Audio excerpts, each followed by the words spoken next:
There we go. Maybe I should unmute myself as well. That would make this work even better. Okay. Hello, hello, and welcome back to the Oola Corner, the place where we talk all things Oola. Now, what is Oola, you say? Well, Oola actually comes from it's actually a made up word, and it stems from the French Ooh la la, which is basically living a life of awesomeness. It was coined by two amazing guys, Dr. Dave and Dr. Troy, as they set out on their journey to impact 1 billion lives with this amazing word. My name is Mona. I am a certified Oola life coach, and today I am here with Joel Haasenritter. Do I pronounce that correct? You did. You get 5 points. Thank you. Woohoo! I love getting 5 points. Joel, how are you? Tell us a little bit about yourself. Welcome to the Oola Corner. Thank you so much for having me, Mona. I really appreciate it. It's been nice getting to know you over the past several months and seeing you at the famous Oola Palooza just a few months ago. Yeah. That was an amazing experience. That was my first time. Was that your first time as well? That was my first time as well. And I brought my friend Phil, who's, behind the scenes here. And I think for both of us, it was just so transitional, even though I've known about Oola for so long. And it was Phil's first introduction to it. But I feel like the impact of that event, it just blew my mind, really.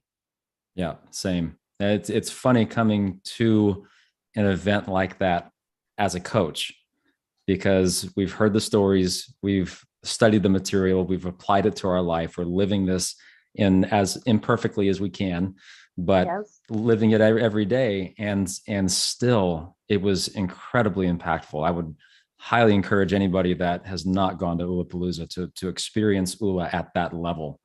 So that was transformative for me. A little bit about me. I moved from Georgia to Arizona about 3.5 years ago, almost 4 years now, getting close to it. Married to a beautiful bride. We have 3 incredible children. And over the past now 12 years or so, my wife's health had been in steady decline. And so she went from, highly active, running law firms and the chief cardiologist at a hospital, running the office there and helping them with all sorts of things in the back office, and went from that. And over about a decade's time, her health began to just plummet. And so going from that state where she was incredibly active and incredibly mobile and so forth, the couple of years prior to us moving out here, she was basically bedridden. And we all get to this point, and at some point in our life, we have this pivotal moment. We have a moment where you look back and you say, okay, if the last 10 years is indicative of the direction that we're going for the next 10 years, then something needs to change. Something drastic needs to change. We had no idea what. We had no idea how. She was born and raised in Georgia. I moved there when I was probably 5 or 6 or so. And so we had, our network there. We had our church community there. We had our support system there. Both of our parents there, our families and siblings were there. And yet we noticed several different patterns in big storms that would come through, and weather patterns and barometric pressure changes that it would negatively affect her. Right. And so I started doing a ton of research on weather patterns and how that affects the body and so forth, which led us to having to pick: do we keep the direction that we're going, or do we make a shift? And so we decided to take a big leap of faith and leave all of that behind. I had a business I had built over the prior 18 years that was doing well. And it was start over time. It was reinvention time. And so we made this jump. We had our 2 older kids had lived in Arizona already. And so we noticed that when we would go out there to visit them, that she felt better. And it also happened to be in the top 10 list of most stable climates in this country anyway. So others were enticing. We considered Austin. We considered San Diego. We considered several different places, and just realized that it would be nice emotionally, an added benefit emotionally to kind of reconnect the family again with our older kids that had moved out here, and also be in a place that she could hopefully heal and recover and, go from there. So for a lot of people that go through these transitions, moving is not a big deal. People, military families, especially my sisters in the military or husbands in the military, and so they're moving every 2 or 3 years, and it's just not a big deal. Yeah. Not as big of a deal as it is for us, who, when we got married, slightly tongue-in-cheek, slightly sarcastic, but slightly not. I was doing a lot of traveling at that point for training, and Stephanie looked at me and she said, I love your sense of adventure. I love that you love to travel. And if you ever decide to move anywhere else, you're welcome to come back and visit me in Georgia, because I'm not leaving the state. And yet here we are. Yeah. But sometimes you have to make those choices and make those changes. And I'm delighted to say that she's about 50% better than what she was. Wow. She is able to hold down a part-time job again. She's able to have Aww. family dinners with us and cook meals and go to church with us, and things that, prior to that, we kind of took for granted, and are really enjoying, still in transition, but transitioning into a new era for us, so. That's beautiful. I mean, good for her, and good for you for making that decision. Uh, I I can attest to the difficulties of transitioning. This is my sixth country living in, so Oh my I goodness. have I have traveled a lot. I have been to different places. Um, I do think that I think I developed that, like you said, military family mentality towards it. Yeah, But I can, at the same time, I can relate to that, what you said before, that realization of, where am I now, yeah, and where have I been for the past 10 years, and is that where I want to be? So at yeah, one point, I didn't want to move anymore, but I didn't want to stay where I was. So it was decision time, and my choice was to come here to the US, obviously making that choice with my family, and then just working towards, getting here, which for me was, 3 years. So working and developing, and before we were able to make that move. But now that I'm well, here, it feels weird. yeah, we were lucky. We didn't have to have a language barrier. We didn't have to, cross cultures, although there, of course, this country is so big and so diverse with all sorts of cultures. There is a cultural difference in different geographies of this country, but we Yeah. didn't have to navigate a language. And we also knew a couple of people here in this state Right. as well. So that helped a lot. We definitely leaned on them quite a bit. So. Right. So what would you say then? What was your biggest challenge in coming to that decision that, hey, we're going to leave behind this support system, our family, our church family, my business that I worked 18 years, and I'm sure you put blood, sweat, and tears into that business to get it to the place where it was. Yeah. What was the biggest challenges you met in that period of pivoting? There were, yeah, we could talk about the challenges for a week, I think. But to boil it down, it really just came back to our value system. Mm. And we put a higher value on quality of life and on being able to live life than we do on some of the security blanket things that we mentioned before. And how does that look? When we had both of our parents were 20 minutes away from the house, and if our daughter had to get picked up from school because she was sick and I was at work and Steph was in bed, then we had a system to do that. Mhm.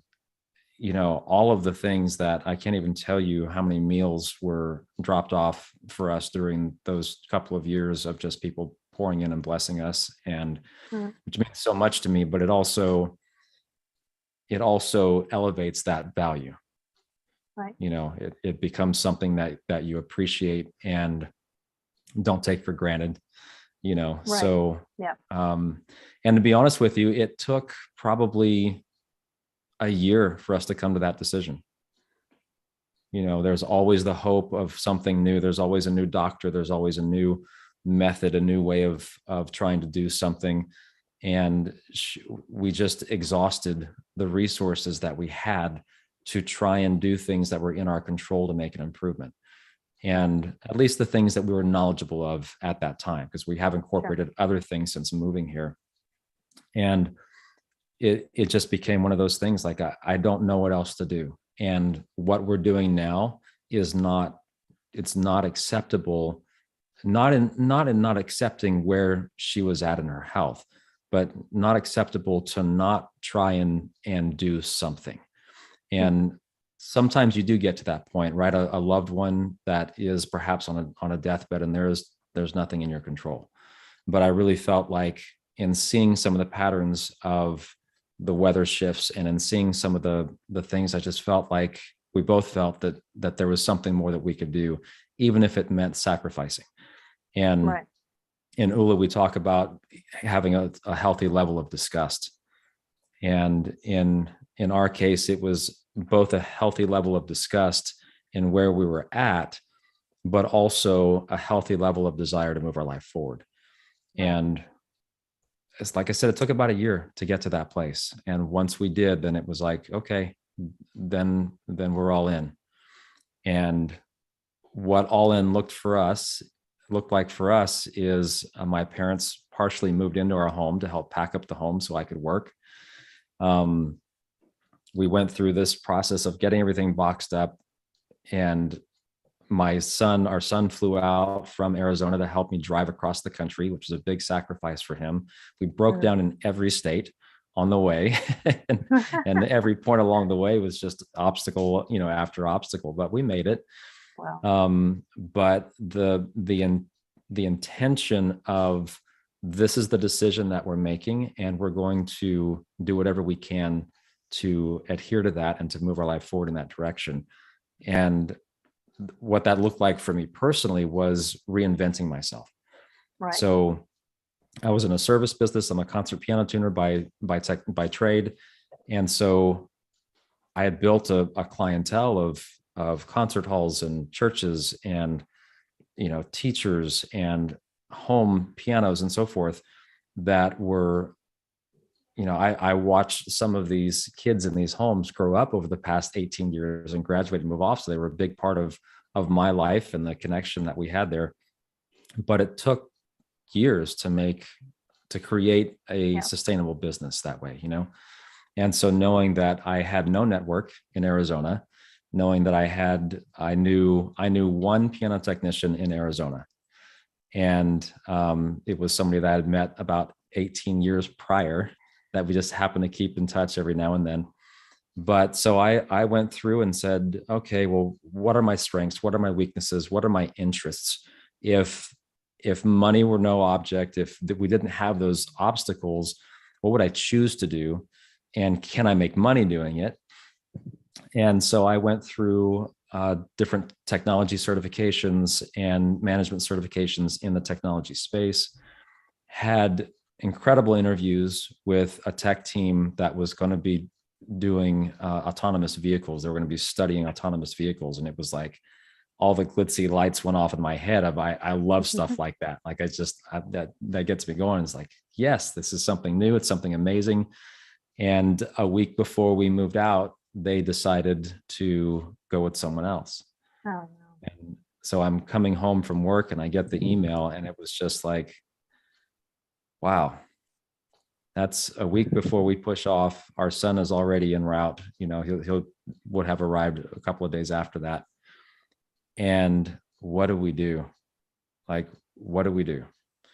So Steph and I prayed about it. We talked about it. We sought counsel over it, and just decided independently, and then came together as a unit that this was the decision that we made because of a bigger picture than what my job is going to be right now. And this is the Right. decision that we made because of a bigger picture of how we want to change our life and how we wanted to move our life forward. And so we felt like that was the direction that we were being called to, and decided to go anyway. Wow. So, and then the house that we were selling, which we had owned for 14 years prior to moving, the people who were buying it, their financing fell through 2 weeks before moving out. So the house sale fell through, and then my job fell through within a couple of weeks of us shifting out. And that was a gut punch, because our plan was, well, I can rely on those finances and then get something going career-wise. And Right. no, not so much. We lived with our older daughter for 3 months in her single bedroom apartment, and she put up with us for 3 months. Bless And her. oh, indeed. And indeed, we couldn't have done it without her. So, but sometimes you do get to that point where you make a decision and it's the right decision. And even if you have these obstacles and blockers, as we call them in Oola, it's still the right thing to do. Doesn't mean it's easy, but it's the right thing. And it was for Right. us. I mean, even just having one of those incidents, either not getting the job or not the house not selling, would be enough for people to say, okay, the universe is telling me that I'm not supposed to do this. So Right. for you guys to stay the course, so my husband's big on etymology and the meaning of words and where they stem from and where they come from. And we were talking about fear, and he says, well, fear, what it actually means, or the lack of fear, is staying the course. Staying the course. So you fought that blocker of fear, you stayed the course, you went through with it. So good for you. Like that's awesome.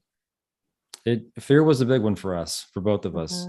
For me, as the provider of the family, is could I put food on the table, and we've got a little girl at home and a wife I'm caring for, and a medical system. We had no idea how that was going to work. Right. And the transportation. Here's the reality of it, which it's something that I realized very soon after moving. And that is that had I have taken that job, I knew it would require everything of me, because it was a newer direction. And while I had some tech experience and I'd helped other people in the tech space with their business and invention and so forth, it would have taken everything, every ounce of energy and every minute of my time to do that job well. Right. And I realized shortly after moving here that had I have gotten that job, one of two things would have happened. Either I would have gotten fired, because there were so many medical appointments that we were doing right when we first got here. It was when the day she flew in, I took her to the ER. That's the kind of, like, it was just nonstop. And so as we were working through finding new doctors and finding a different perspective medically, traditionally, non-traditionally, working on our home and ridding the toxins out of our house and just trying to get this environment a healing space, it took being here in my home to do that. Yes. And being available. And so either I would have gotten fired or her health would have suffered. And neither of those are good options. And what looked like just devastation, and it certainly felt like that in the moment, wound up being a blessing in disguise, because it wouldn't have been the right decision. Yeah. So what would you say? So we're talking about in Oola, we always talk about, we talk about blockers, but we also talk about accelerators, which are those positive emotions of love and gratitude and passion. So what would you say was your accelerator through this time, through this kind of going through this transition? Yeah, certainly love was a big part of it. I love her to pieces. And so if there's an inconvenience over the next few years of our life of something getting out of our comfort zone, okay. Right. In the big picture of things, that's nothing. It's time, it's energy, it's all of those things, but it's nothing it's nothing anywhere near the value that I place in her as a person. And really what I wanted, in spite of what it took for me, I wanted her to have her life back at whatever level that could be.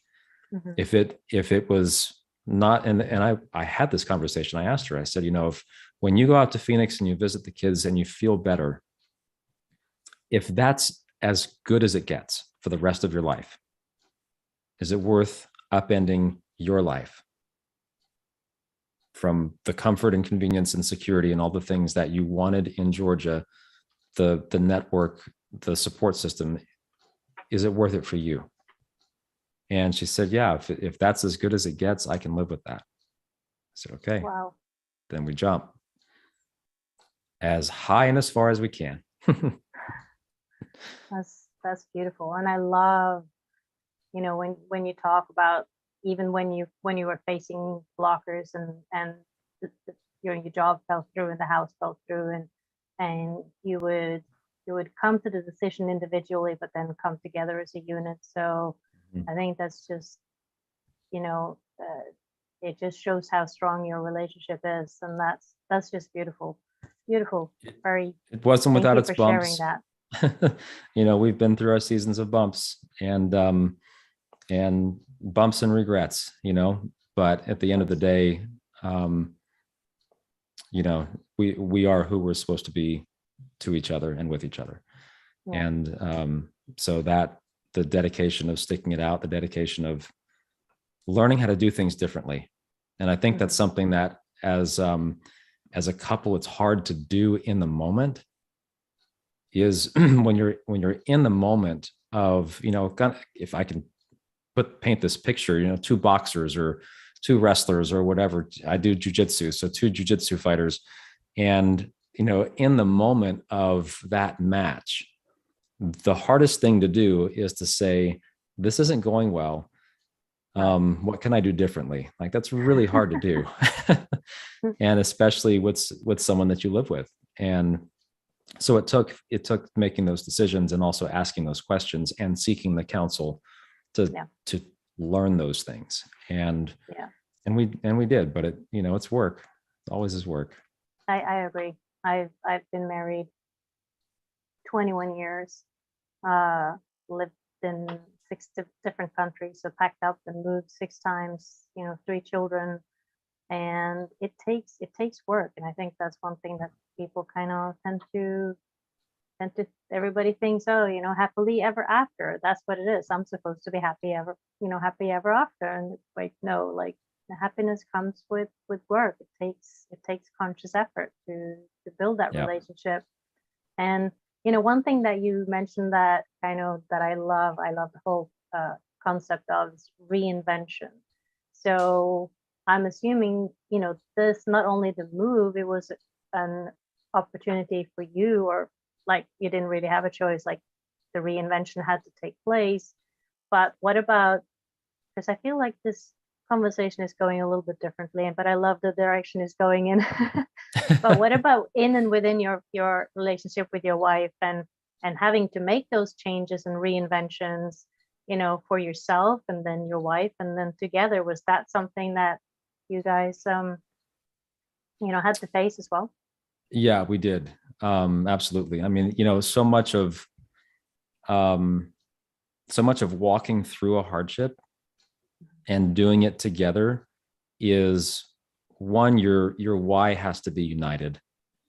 If we were moving out to Arizona because I got a career change and that was not a healthy environment for her, it wouldn't have worked. Right. So we had to really get on the same page but settled in who we are as individuals. Mm-hmm. And I think that's a critical place to be, because if where you are is solely dependent on who you're with, this codependency thing that society has kind of amped up a little bit, then you're not going to be able to stand on your own 2 feet when the time comes, when the times get tough. You have to have the strength to do that. And I did in some areas and I didn't in other areas. She did in some areas and she didn't in other areas. And so this process of moving out here was not just a reinvention of what we do, it was a rediscovery of who we are. Oh, so beautiful. And it was along that path of searching for who are we as individuals and who are we as a couple. That's how I found Oola, actually. Right. But you have to ask those questions, and you have to be able to communicate that in a way that you're accepting of each other, but also united in who you are together. And so that took work. That took a lot of work as well. Communication, nothing happens without communication. And not just communication, but communicating well. And those are not the same thing. And I think people sometimes misunderstand communication. Communication doesn't necessarily mean talk. Sometimes or yelling. Right. But sometimes communication just means sit down and listen. Just listen. Listen and hear. Actually hear what the other person is saying, hear what the other person has to say. And that might be totally different from what you think they're saying, but just sit down and listen.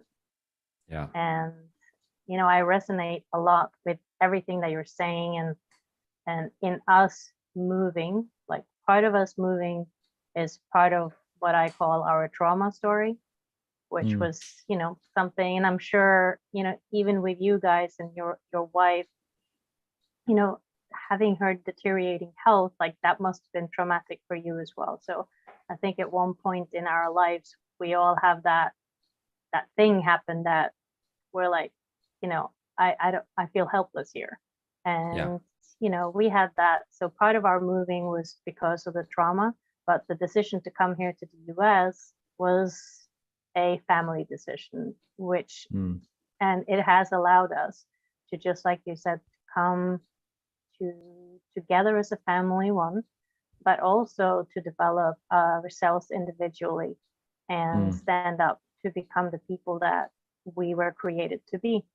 And that has been a beautiful journey, which for me in my family life, this last, I want to say 2 years have almost been a blessing, because we've been able to come together. We've been able to identify who we are as people and where we want to go and how we want to develop that. And part of it was just, like you said as well earlier, for me, 2020 was like, okay, everything stops. This is where I am. This is what I'm doing. Do I want to be here 3 years from now? Do I want to be here 5 years from now? The answer was no. So then, okay, what do I need to do differently? And that was our journey. But you said, in reinventing yourself, that's when Oola came into your life. So let's talk some Oola. Yeah, absolutely. And I want to circle back real quick to what you said about the 3 and 5 year thing. I was on, you may have been on this call as well, a coaching call in Oola. The coaches get coached as well. And on one of those calls, every week, on one more. Of those, sometimes more, many times more. On one of those calls, the presenter was talking about how we typically set this 1 year goal or goals in the year perspective. But she had a beautiful exercise that was very impactful for me. And that is to write down your name, the names of your loved ones, of those who are in your really, really tight inner circle, your kids, your spouse, your parents, perhaps, and so forth. And write their ages 3 years from now. I remember that. Wasn't that powerful? That was so powerful. It was, yeah. It just, it shifts the perspective of not just who do I need to be today, but who do I need to be today to become the person that they need 3 years from now. In 3 years, we may be empty nesters. Right. That's a whole different change in chapters and seasons of life that we should start thinking about. And for me as well, on the other side of that, it's okay, so how old will I be 3 years from now? And if I don't make any changes now, what is my life going to look like in 3 years? Well, I'm just going to be 3 years older and nothing is going to change. Yeah. So, Yeah. so yeah, that's what I find so powerful with Oola is that you do every day, you take 3 steps. Some Yeah. days it's huge steps and you're just, jumping in your 7 mile boots, and other days it might be like tiny steps, but it doesn't Yeah. matter. You're taking steps every day. Yeah. So how do you feel Oola has impacted your life? It's radically changed my life, as in the people that I know whom I'm close to have come to me and said, what's different? What are you doing different? Mm-hmm. And what is it that you're doing? Because there's something different from who you were to who you are today. And who I am today is nowhere near where I want to be tomorrow. Like I've got a lot of work. And that's one thing I love about the Oola Coaching Network is there's no perfect coaches in Oola. Like we are moving our life forward intentionally and by design using a framework and a system.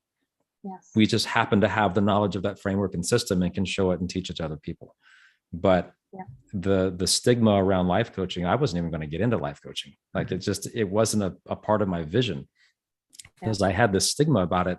And it's a stigma for a reason, because you see the life coaches that have the 3 secrets that only they know in the entire world of everybody that's done personal development since the beginning of time, that's going to put you posing in front of a jet or a Ferrari just like them.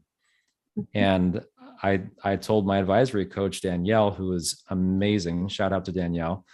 I told her from in the beginning, before I decided to become a coach, I said, just so you know, I wear my heart on my sleeve. So you'll never have to guess what I'm thinking. And I'm not going to be that pretentious person that poses in front of a jet with all. And she goes, what are you talking about? That's not Oola. We have the Oola Seeker and the Oola Guru, which we can get into. I'm sure your audience knows already. Yeah. And everybody's working on their life. It's not one perfect person that has the secret. It's not a secret. It's a system. It was a framework that can apply wherever you're at in life. So where I was when I found Oola is I was drowning. Like I was just, we had moved here. I didn't know we're, renting a home, which we still are, by the way. We haven't purchased a home yet. We had one car that we towed behind this 26-foot truck through all these different states that we broke down in, which was a lot of fun. And, there was a lot that we were still trying to figure out. And so I was reading, I had heard about Oola through a different network. And so I thought, well, I keep hearing about them. I guess I should read their book. And so I love audiobooks. I listen to audiobooks all the time. And I've done personal development for most of my life, like most of my conscious life, after my mid-teens, I would say. And so I read the book and I really enjoyed it. Like it's a great book, but I read the book and set it down and did what is usually the default in most personal development books, courses, conventions, seminars, webinars. And that is, you go to this thing, you read this book, you have this experience, and then you go home and the notes, the workbook is under a pile of laundry somewhere. Yep. And it became something you did instead of something that you're living. Mm-hmm. And if it's just something that you do, 24 years later, it's history. Like it's gone. Yep. And so I read the book, I set it down, thought, cool, that's a great book. I read another book called Resilience, which is an incredible book as well. And fast forward, another 6 months or so, and I'm still looking for answers. And I just kept, I need to read that book again. I need to read Oola again. So it was at the end of the year, I was doing a kind of a retrospective on the year, and not knowing it was an actual exercise in Oola, but just looking at, where did I win? Where did I lose? How can I not repeat the failures that I made and the mistakes that I made? Yeah. And so I read that book again. And of course you get more out of it the second time. Mm-hmm. But, in the back of the book, there's the application of Oola to your life. Yep. And I was listening to that going, what in the world? How did I not do this 6 months ago? Yep. It's just one of those moments. And so I downloaded the planner and I hopped on Facebook and started joining their groups and listening to the guys live and just kind of soaking it all in. Mm-hmm. And then I heard them say, we have this coaching network. And if you have a heart for people and you love this space of personal development, then consider becoming a coach. And I still had no intention on becoming a coach. I decided after much anguish to go through the coaching course and become a certified coach because I love learning things at the level that I can teach it. Because that's how I know I've got it here and here, and not just again something that you do or something that you go through. So it took, I saved up my pennies and hopped on the call with Danielle, and she just happened to be the one who I hopped on the call with. And it was really interesting for me because I went on the call assuming that their process, their business model was certifying coaches, Mm-hmm. not helping people, because that's the stigma. Right. And so I thought, oh, this will be, I know how this conversation is going to go. Another sales call. I've done sales before. I understand this stuff. It's like, okay, all my defenses were up, right? Mm-hmm. And so I hopped on the call, and about 30 seconds in, it became very clear that Danielle was not here to answer questions. Danielle was here to interview me. Right. Yeah. Am I the kind of person that Oola wants? Right. And I went, oh, that's different. Oh. Because you can go buy a certification for life coaching, just Google it and you can buy as many as you want. That's not what this is. And it's not how that path developed for me. And so once I realized that and went through the coaching material for myself, started applying it to my life, it just one thing led to another. And the vision of Oola affecting 1 billion lives in the next 7 years, that really spoke to me. And I went from, I should really dive into another career and reinvent myself, to I really need to just affect people. And it grabbed me. And so that's when I said, okay, I guess I'm doing this, as a business. And so I had a major meltdown moment around that, because I understand what it takes to run a business and own a business, and the dedication and sacrifice. And I had a pretty big major meltdown moment, but it was another pivotal moment for me to say, okay, the meltdown wasn't just about the amount of work and energy. It was also my purpose being connected to those two things. And it's like, whew, can I pull this off? And I've really, really enjoyed being a part of this network and being part of the group, getting to know the guys, getting to know amazing humans like yourself. It's been amazing. Well, I am very grateful that you made that decision to be a part of the Oola Army and to go out there and help people. And Joel, I had so many goosebump moments throughout our conversation today, and I'm very glad that you were able to come on and share that with us today. So thank you so much. And for thank you for having me out there listening that would like to continue this conversation or get in touch with you, what are some of the ways they can get in touch with you? I'm on social media, Joel Haasenritter. Most people can't spell that, so the easiest way is just to go to my website. It's wayfindersforlife.com, wayfindersforlife.com. And there's my phone number's on there, my email address. You can contact me through that. I'd love to have a conversation with anybody, especially those who are in a moment of transition. We've been through this, we're walking through this. And if that's where you're at, where you don't know what that next step is for tomorrow, then let's talk. Let's have a conversation around that. Well, I guess this is a conversation for the 4 million of you out there that decided that, your 9-to-5 job is no longer your passion and you're looking for something bigger. I think the person you need to talk to is sitting right here with us today, Joel Haasenritter. So please reach out to him.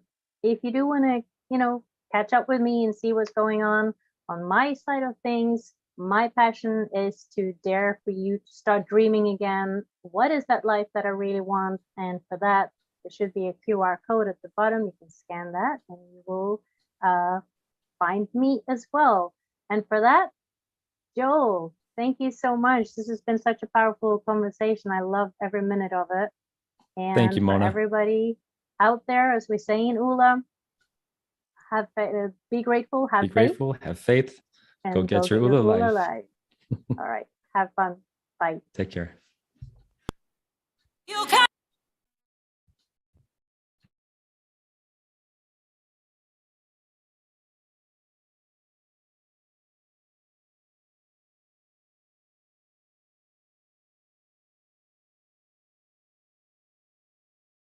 you can be losing.